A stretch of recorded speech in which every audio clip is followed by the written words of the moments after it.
இன்னைக்கு நம்ம சினிமா உலகில் புதிதாக கால் பதித்த ஒரு நடிகை பற்றி கொஞ்சம் சுவாரஸ்யமான தகவல்களை பார்க்க போறோம்.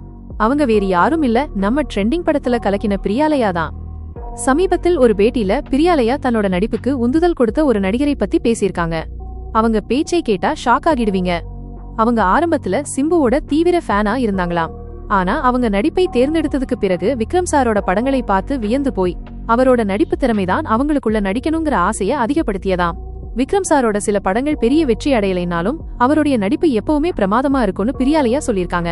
அதுதான் அவங்களோட நடிப்பு பயணத்துக்கான தீப்பொறியா இருந்திருக்கு. பிரியாலயா ஆரம்பத்துல ஒரு சாஃப்ட்வேர் இன்ஜினியரா இருந்தாங்க. ஆனா அந்த வேலையை விட நடிப்பு தான் அவங்களுக்கு மன நிறைவை கொடுக்குதாம்.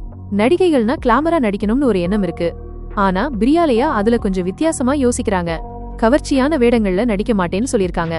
திறமைக்கு தான் முக்கியத்துவம் கொடுப்பேன், கவர்ச்சி ஒரு எல்லைக்கு உட்பட்டதா இருக்கணும்னு அவங்க சொல்றாங்க. இப்ப புதுசா ஒரு படம் ரிலீஸ் ஆகி ஹிட் ஆகுதுன்னா அதுல நடிச்சவங்களுக்கு எவ்ளோ ஆசையா இருக்கும்னு யோசிச்சு பாருங்க. அதே மாதிரிதான் பிரியாலயாவும். இந்த ஓடிடி காலத்துல அவங்களோட படம் நல்லா போய்கிட்டு இருக்கு. அவங்க பேச்சை கேட்டதும் அவங்களோட அடுத்த படத்துக்காக நானும் ஆவலா காத்துக்கிட்டு இருக்கேன். நீங்களும் அவங்க ரசிகரா? கமெண்ட்ஸ்ல சொல்லுங்க.